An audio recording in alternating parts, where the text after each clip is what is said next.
Again, we had a minor problem, technicalities with the class recording. I think we've got it solved, and the videos will start showing up tomorrow, probably tomorrow afternoon. So if you want to go back over them, you'll be able to do that.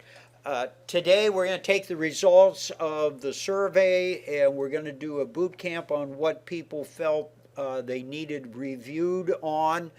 If you're comfortable with everything that we're going to talk about, you're free to leave before we get started.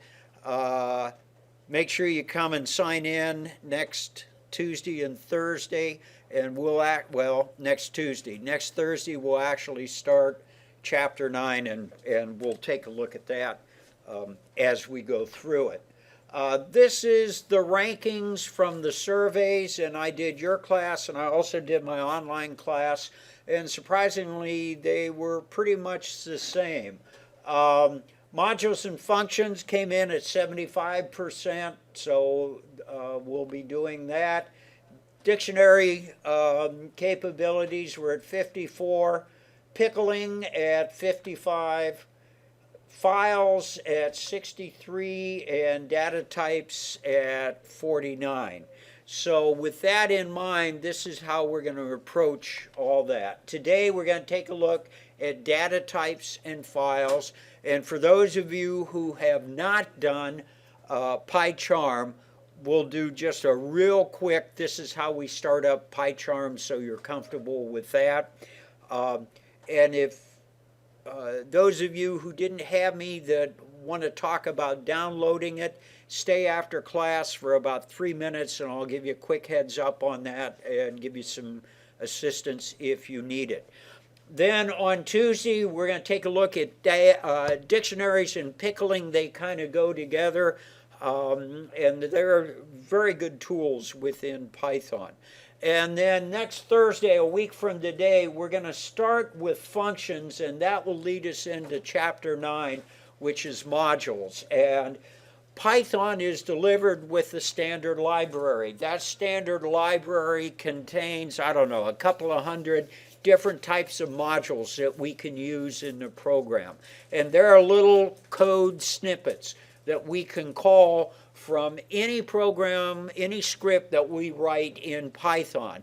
And so it's repeatable things that we can use. A sample of one that you may have experienced before is the print module. That's actually a module within Python, and every time you type print, parentheses, quote marks, hello world, it goes to that module and understands what to do. Kind of a cool thing. In fact, that one's read into memory. So this is how we're going to start, and we'll go from there and hopefully then be able to proceed on. So that'll keep us on track for what we want to do this semester. I told the folks who were in my fundamentals class that we were going to get more into Gen Cyber and Gen Cyber related issues, and we will, and what we'll do is look at a chapter in the textbook and then apply that to the Gen Cyber security functions that are in Chapter 12. So hopefully it will keep you interested for this semester. All right, we'll start with data types. Anybody want to leave, feel free to go. Very good. Or if we get partway through it, not the whole class leave, but make me feel bad. Variables can be in Python. They can be letters. They can be numbers. They can be underscores. But a variable in Python cannot start with a digit or special characters. All right. So when we talk about some of the rules in Python, when we look at variables, and understand in Python we treat variables a little bit differently than we do in Java or C# or C++, or some of the other 4GL languages, or even in SQL for that matter. In Python, our data variables can be any length. All right, so we can make them as long or as short as we want to. So with that in mind, if I was going to create a variable to represent sales tax, instead of putting, you know, people must eat these darn things. Let's try again. I lectured last night in the accounting classroom. They had two colors of markers, black and red. Never mind. Now this will almost work.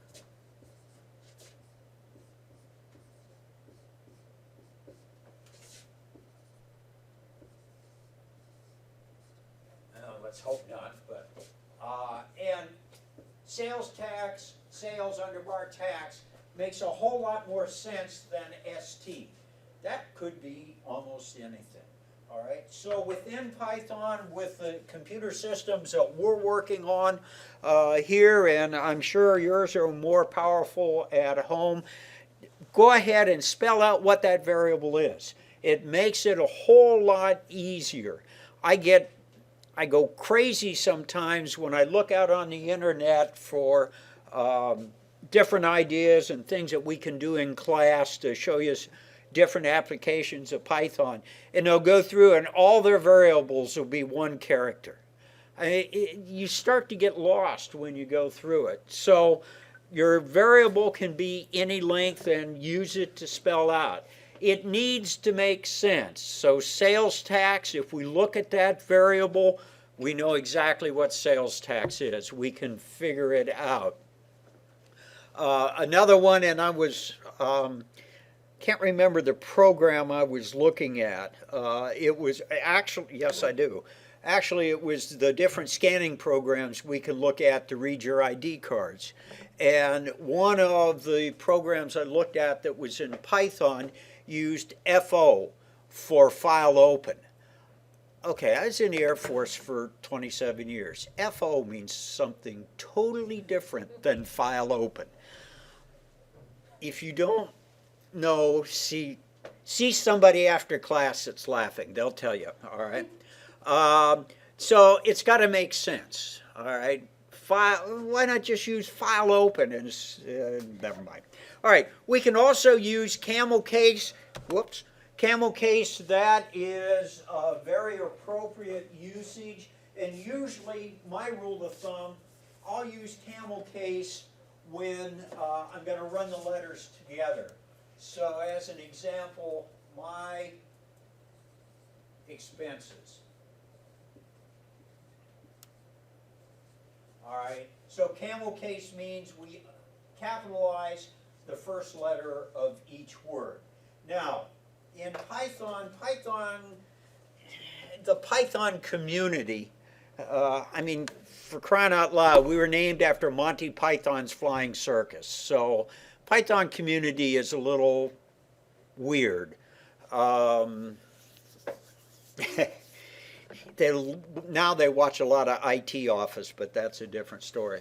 But when we're using variables, the Python community says all variables should be lowercase.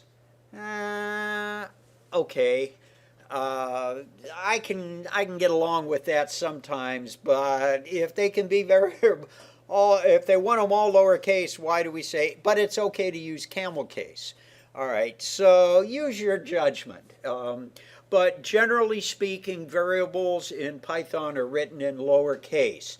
If we have a constant, as an example, the sales tax here, if this is a constant and it's always going to be 25%, then the Python, oh, this one works.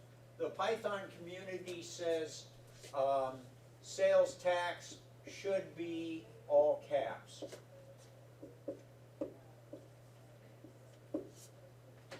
All right, I'm not going to hold you to that. I will hold you to your variable should make sense. But again, we're looking at some of the Python things. Yeah. Python said if it's a constant, it's going to be all caps? Yeah. Okay. Yeah. That's the Python community. All right. Python, the program, doesn't give a darn. As long as you take care of it, it'll do it.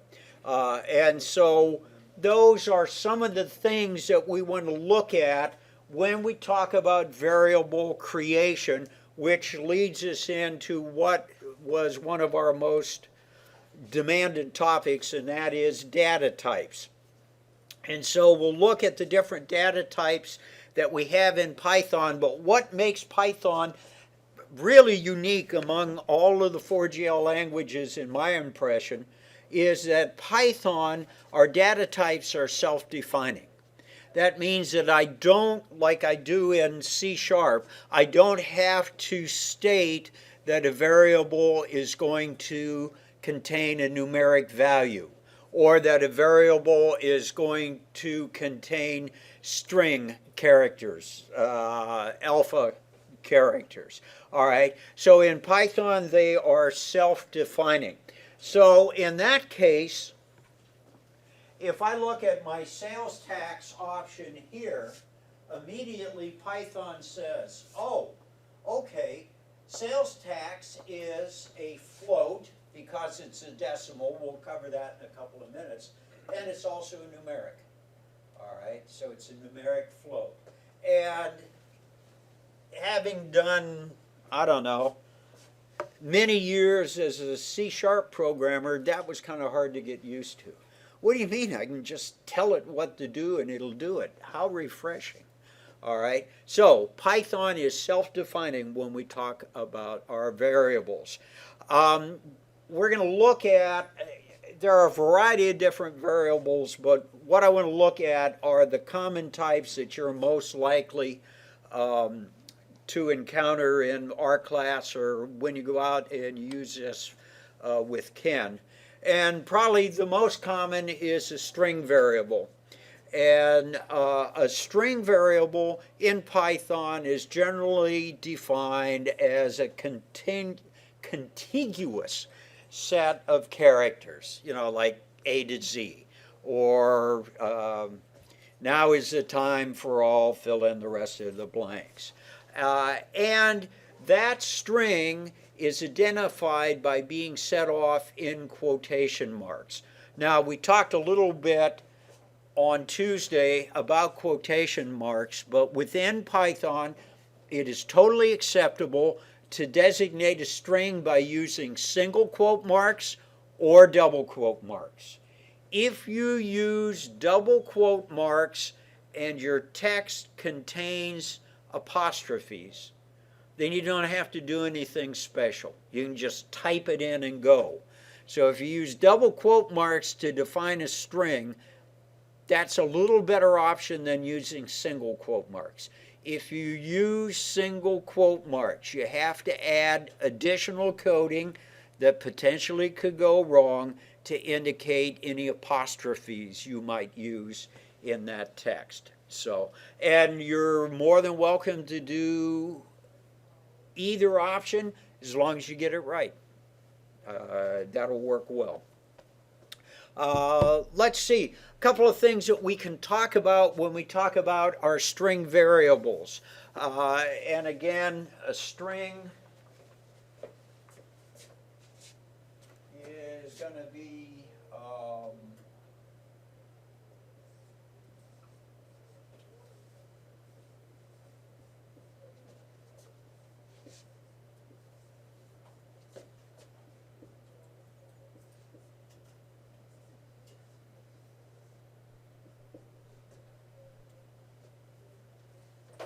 found off the side of the road daily. So that's the way a string is going to be designated. I'm sure that's just a quick review for everybody. But in addition to that, what's unique about a string is that we can index a string and we can call out each unique value within that string. So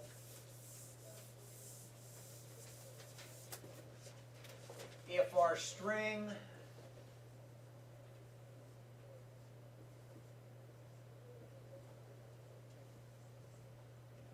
equals our good old standby,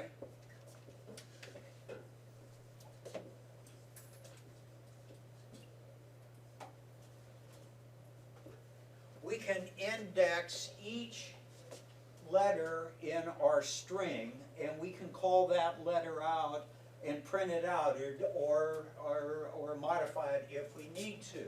Remember, in strings like in counting in Python, we start with 0. Our space is counted as number 5.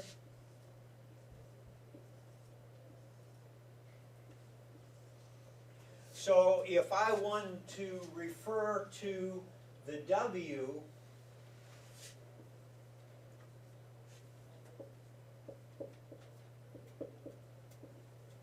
I could do something like this. Okay? And we're seeing where our string is, so we can go through and take a look at that index. And so that helps us.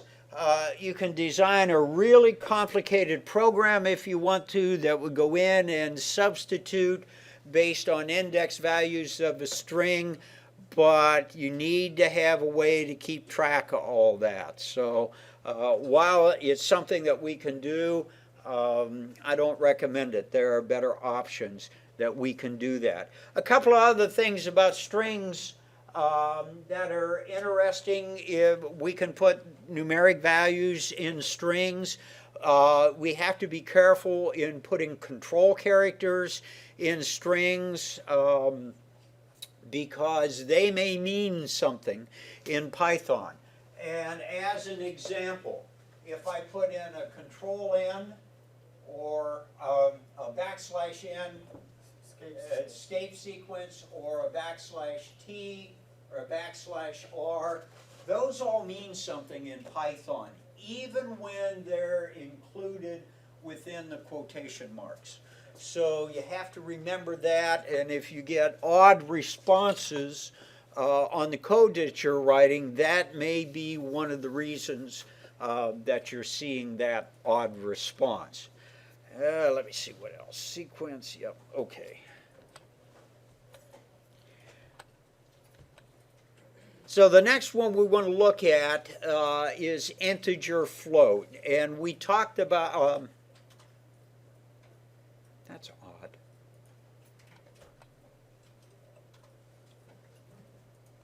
Huh, okay. Should be integers and floats. The next slide has these integers and floats. Yeah, I know, and it also has in lists. So somehow, oh well, we'd still do it. What you all don't get to see is I have my cheat sheet notes, and when I changed the slides, my notes went bye-bye. So this will wing integers and floats. Again, we know they're self-defining. Integer is a whole value. A float is a whole number. A float is going to contain a decimal. And so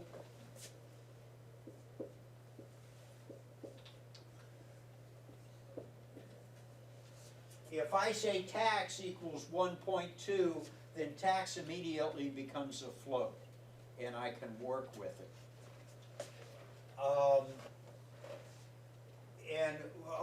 Going on to that, I can add an integer, a non-float number to a float without any problem. All right, and that would be very easy to create. Let me see if I can figure out what else I wanted to talk about. Oh, along with integers and floats, we can also do hexadecimal if we want to, and we can calculate in hexadecimal, and there are actually modules within Python that'll let us print out hexadecimal. Normally speaking, we wouldn't encounter that in the scripting class. However, if you're going on in Ken's program, are going to go over and survive Dr. Shenoy, hexadecimal is going to become second nature to you, and Python will allow you to work in hexadecimal. So again, it's fairly simple. When we talk about integers or floats, we can do all the common math functions: add, subtract, multiply, and divide. Hopefully everybody remembers the symbols plus and minus for add and subtract, asterisk for multiply, and a / sign for divide. And that should be fairly simple. As we're going along, if you have any questions, please ask. Okay, so we've looked at strings, we've looked at floats and integers. Yeah, I killed that one for sure. Next, we're going to take a look at lists. And interestingly, several lists was up there about 36% of both classes wanted to take a look at lists just separately. So we'll take a little bit of time and look at lists, and then when we go into the hands-on function a little later this morning, we'll get in to lists a little bit more and play with them. So the basic thing to remember about a list in Python is it's an ordered sequence of items. And you're going to find out that this is probably the most versatile variable within Python that we can use. And the basics are that we create a list by using square brackets, and we separate the elements within a list by commas. So if I want to create a list,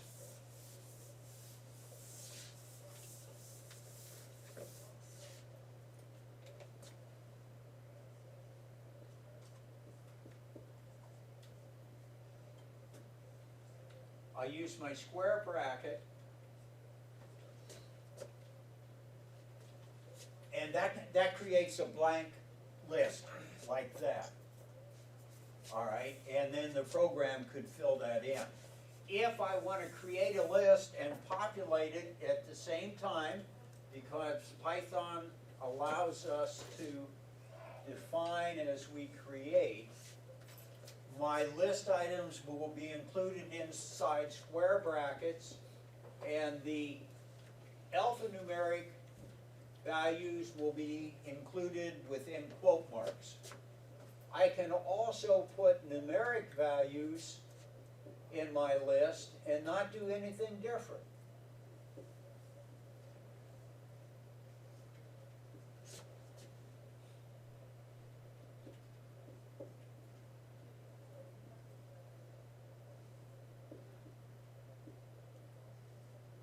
Just enough room.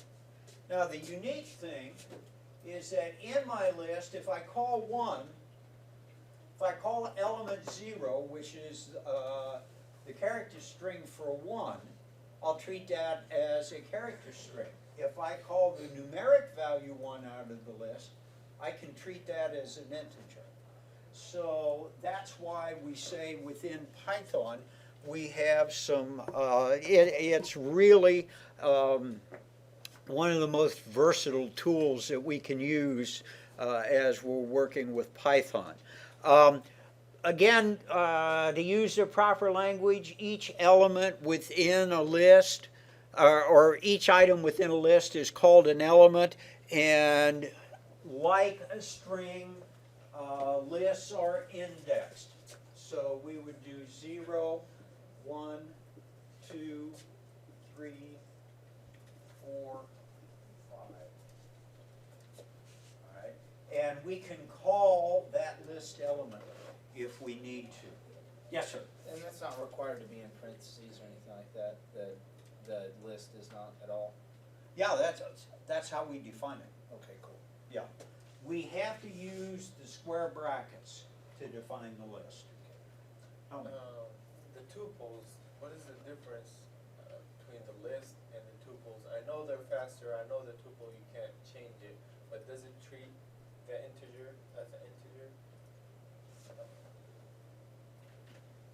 Yeah, I think it does. Oh, I'll check. Let me try it. Okay, we're not doing tuples. Okay. Okay, we'll talk about those later. If I had to guess, would it be the same as, like, I know don't talk about C languages when you're in Python. Is it the same thing as arrays versus vectors? Yes, exactly. Okay. Exactly. Think of the list in Python as an array if you've been in C languages, or if you've done even Visual Basic. okay? The difference is in an array in C, we can have rows and columns. We can't in Python. Okay, we could artificially create them, but if we were gonna, actually, this is kind of like an array in C, but the dictionary is probably more like it. And we'll see that next week. Or has more of the functionality of it. Garrett, were you going to ask? No, sure. Okay, stretching is allowed. Okay, we said it can contain a combination of different data types. Things are referred to by their numbers. And then when we talk versatility, we can remove a single item from our list with our index number if we want to. Or we can append the list, or we can determine the length of the list, how many items are in it, or we can go through and say what's the maximum or what's the minimum value contained in our list. In addition to that, we can count the items, we said that, or we can also sort the items. So we can sort them in different ways. And of course, we can always append to the list. So again, this is one of our more versatile data types that we use. The next one we'll talk about is the dictionary. And we're going to jump into that a little bit more as we look at classes. And that's in chapter 10. So we'll talk just a little bit about dictionaries now, but you're going to get more than what you want to hear about dictionaries in chapter 10 when we get into classes. Dictionaries in Python are an unordered set of data. And what blows people away sometimes is that they will create a dictionary, save it out to a disk file, read the file back into the data or back into the program, and the dictionary is in a totally different order. All right? And Python tells you right up front, it is an unordered set of data. Now, with a dictionary, and again, we're just going to touch on this lightly, but with a dictionary, we have what we call in database development a primary key that will uniquely identify whatever it is that we're talking about. So we may have a car color.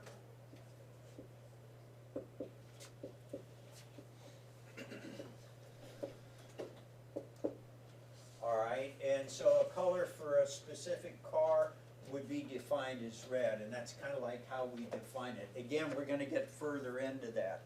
The unique part about a dictionary, with a list, we store our data in what you want to think of as a stream. We have to look at that data from 0 through 1.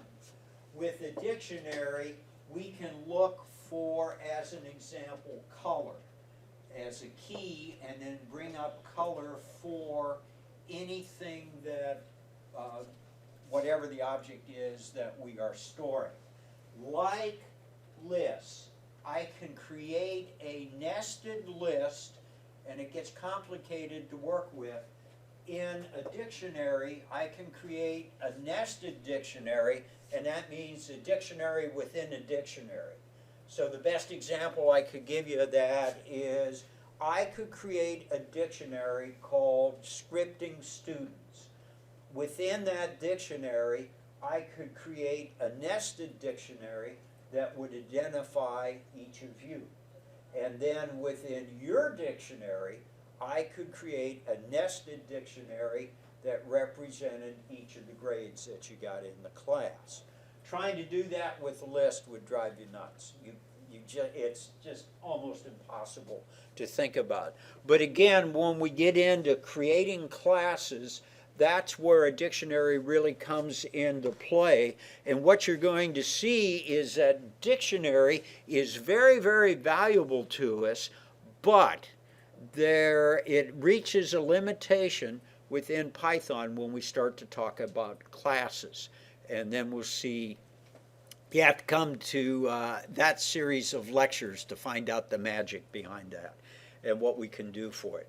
Dictionaries in Python are normally used for large amounts of data. I think one of the things that a lot of the tutorials and examples and textbooks that you'll look at when we talk about dictionaries fail the students on is they'll give them 3 or 4. One of the examples that I still remember from when I learned Python is they talk about there are people at a party. Oh great, how many? 4, not much of a party, and they're all going to bring a fruit. Oh boy, really? Joe brings apples, Sally brings oranges, and that's the dictionary. What does that tell you? The person who wrote it probably didn't have a big social life. But dictionaries in Python will handle huge amounts of data. And we can store it, and we can read it back in, and we can manipulate it if we want to. But I'll show you some tricks with that when we get further into Python. When we create a dictionary in Python,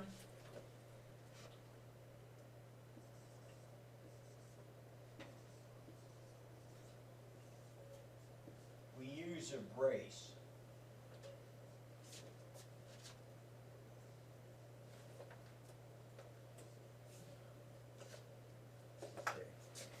And again, we'll get deeply into those in just a little bit. So those were data types. The next thing that people were interested in is file operation. And normally your books will talk about reading and writing to a traditional disk file. But we can read and write to a portable hard drive, a thumb drive, your Google Drive. By the way, and you might look down on the control panel on your computers. Roy thought they may have turned on deep freeze in these classrooms. If you're not familiar with deep freeze, if you save a file on your desktop in the classroom, once you log off, the computer totally rewipes the memory and the hard drive and reinstalls the image, and your file is gone. So all of you with a email at rader.rose.edu, you have 5 terabytes of storage available to you. So what I've recommended, especially my digital fabrication students, to do is store all your work out on your Google hard drive. And you can set that up, you can go to it, you can using a browser, I found out the hard way, they prefer you use the Google browser to access Google hard drive, not Microsoft Explorer. But you can actually drag and drop files into folders out there. In fact, in the digital fabrication class, Olivia is going to find out that we'll create a shared folder where everybody puts their homework because the files are so large. But just a point for here. When we talk about files in Python, let's talk about the name creation first of the file. And again, like our variables, the file name should be descriptive. It should tell us what's in the file.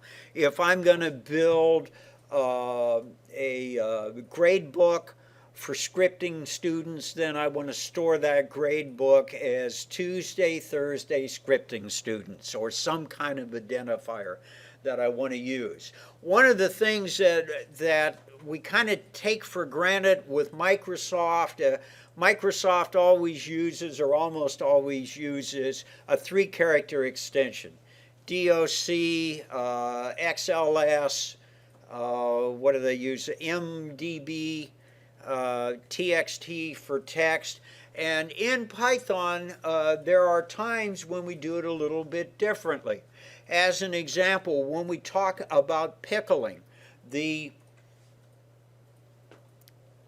standard's not the right word. The desired way to indicate a pickled file is give it a name, students.p for pickle. And anytime someone in the Python community sees that .p, they realize that it is a pickled file. And if you don't know, a pickled file is written in binary and you just can't open it up and read it like a text file. All right, you have to take a special look at it. Some other extensions, of course, .txt if you're saving text documents. If you've indicated a list, you might save it with the extension LST. That would be fine, of course. DEC for decimal, HEX for hex. And so you can think about that, and those are some of the extensions that they look at. Again, the file name, make it as descriptive as you can with all of the conventions that are required by the operating system that you're using. When we talk about file operation, we use a read and write function in Python, and we refer to this as a dis function, even though it may be strictly, it may not be the traditional hard drive or optical drive. All files that we're going to work with in Python start with the open argument. Whether we're going to read to a file or write to a file, we're going to open. And with that, one of the nice, easy things when we talk about Python allowing us to define variables on the fly,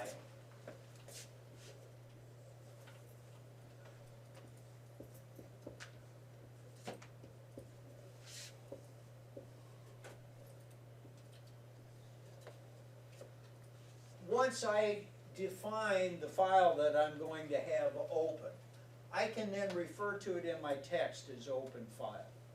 And so that gives us a really unique way to do it. In some languages, you actually have to give the file location every time you want to write to it.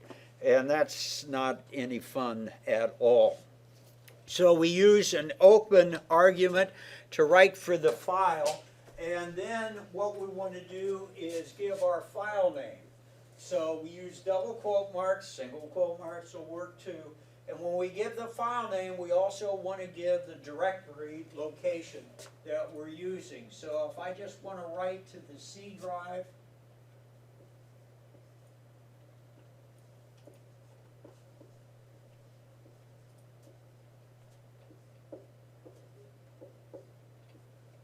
I can do it that way. So it'll look at that path and recognize it. Now, there are three primary options that we can look at when we work with our file. And those are RW and A. R for read, W for write, A for append. And each one of those has some unique operators underneath it, but we'll start with these. And if we want to write to a file called new students, we put a comma after the file name, and then in quote marks we put the operation that we're going to do. Now, that's read, W for write, and we'll go from there. Now, obviously, if we're going to read a file, it's already in existence. But if I change this to a W,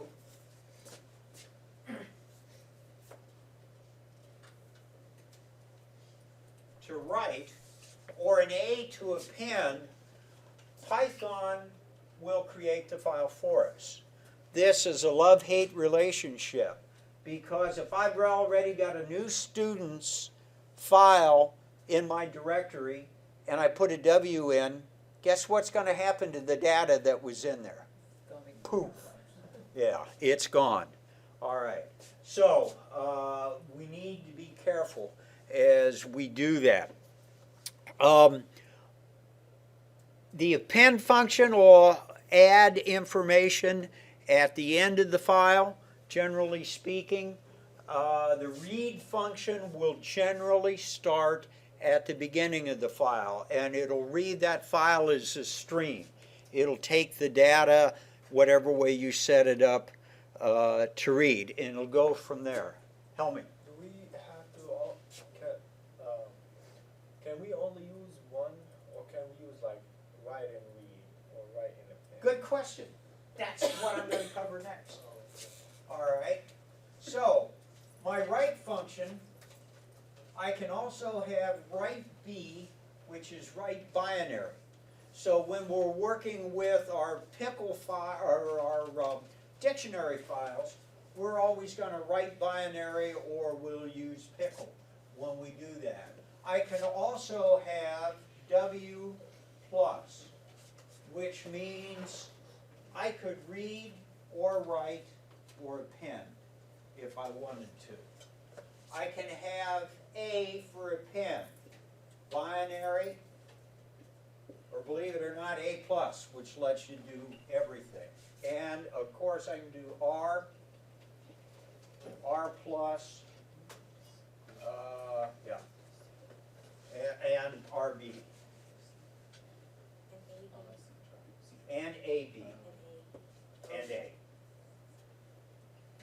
So we've got several different options. You can take a look in, I think it's chapter 6. And there are even more than this. You can go through and take a look at them and see how they operate. Let me see, what do I want to say here? Yeah, I think that covers that.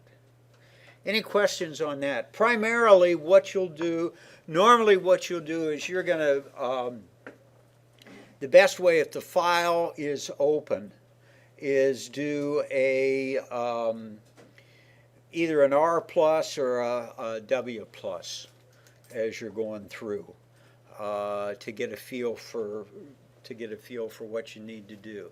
Hang on one second so I don't forget. If we don't define a directory where we want to store our information, if we just create our write statement like that, it will store your file in the directory that it's writing your Python script to.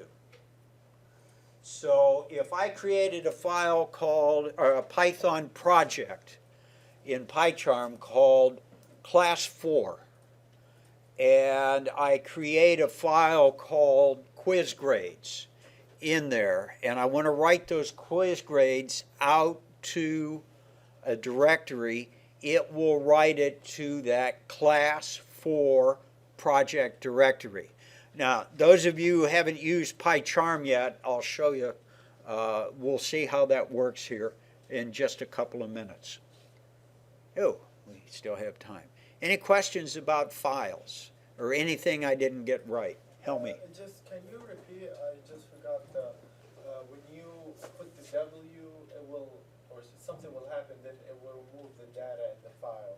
Right. If you set your file up like this, the example on the board, Okay. and there is already a new student file in the directory that you're going to write this file to, using just a W will recreate that file and you'll lose all your data. Okay. Okay?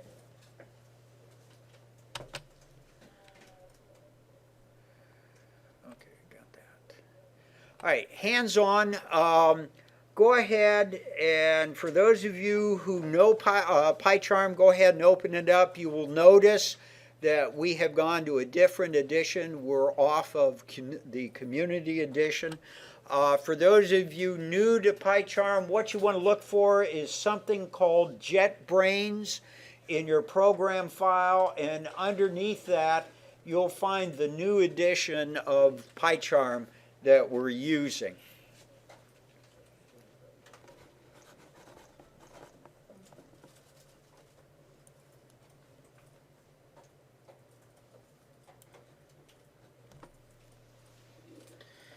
And when you find that, JetBrains, and open it up, this is similar to what you're going to see. PyCharm version 2016, it'll give you the build numbers that we have on it.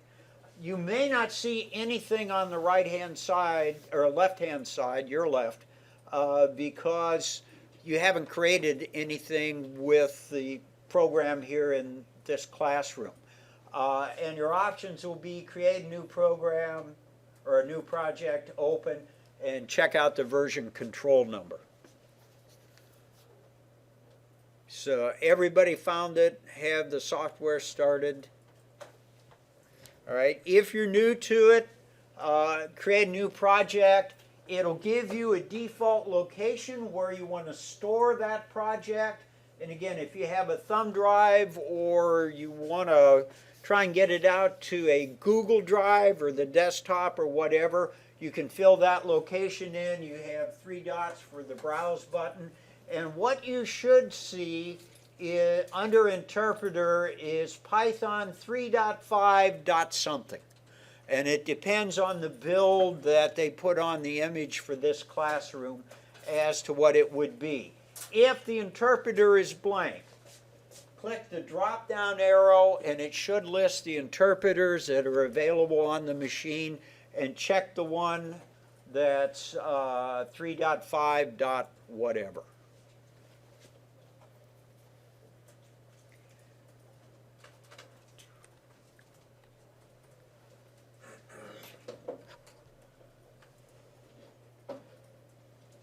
By the way, if you want to create a directory, as an example, maybe the directory for class 4 isn't created.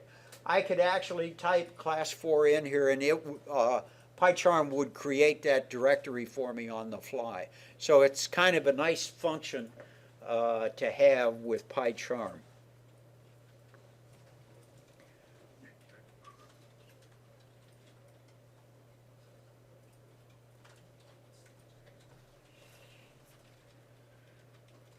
There you are. You can see it a little closer if you need to see it closer.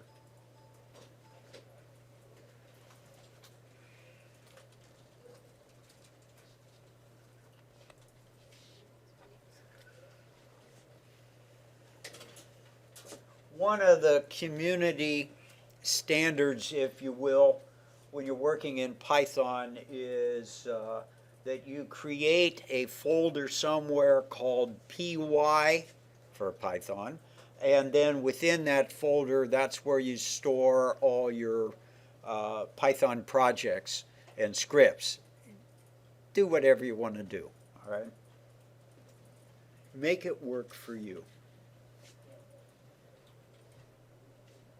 And we can talk, for those of you new to PyCharm, we can talk about setup and so on after class.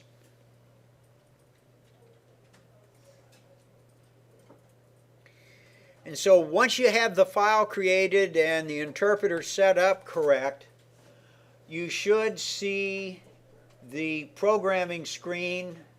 It'll have a console on it, and you should see a navigation window. If not, you may have to turn it on in the view, and it'll list the project that you just created. The example I'm using is Scripting Fall 2016.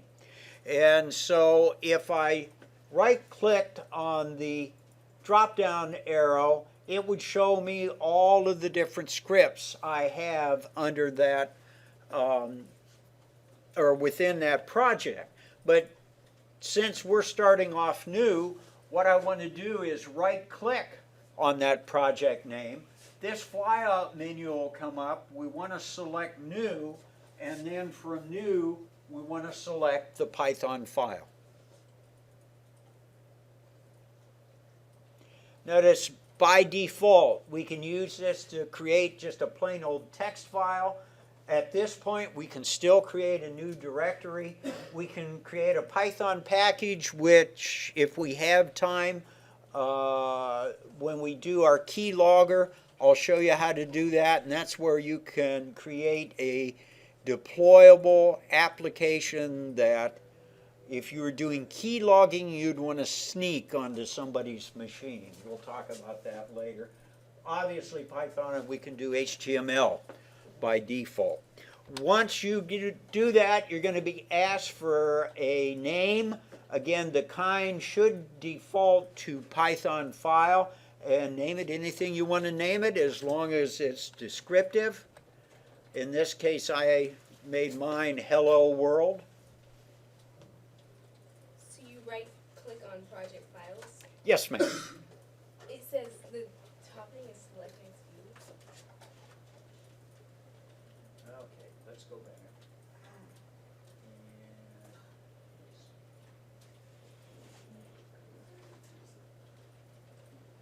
Right here. Right here. No, on the. Yeah, it's on the color of the file, or the project. There's a blue bar on the project name. That's where you're going to right-click to get to this.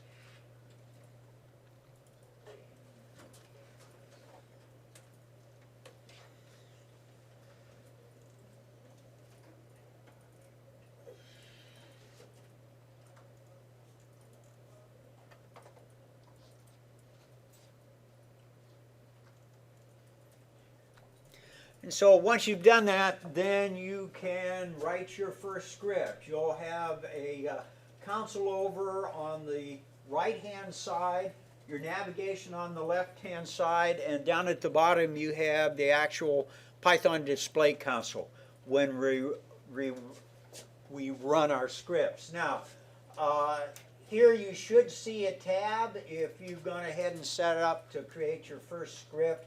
And let me talk to you a little bit about lines 1 through 4. In line 1, I actually set up my Python files to put a comment in with a bang sign, that's an exclamation point, a space in Python 3. And what that does every time the interpreter runs is that it tells the interpreter you can check for whatever versions of Python are on this computer, but always run this script in Python 3.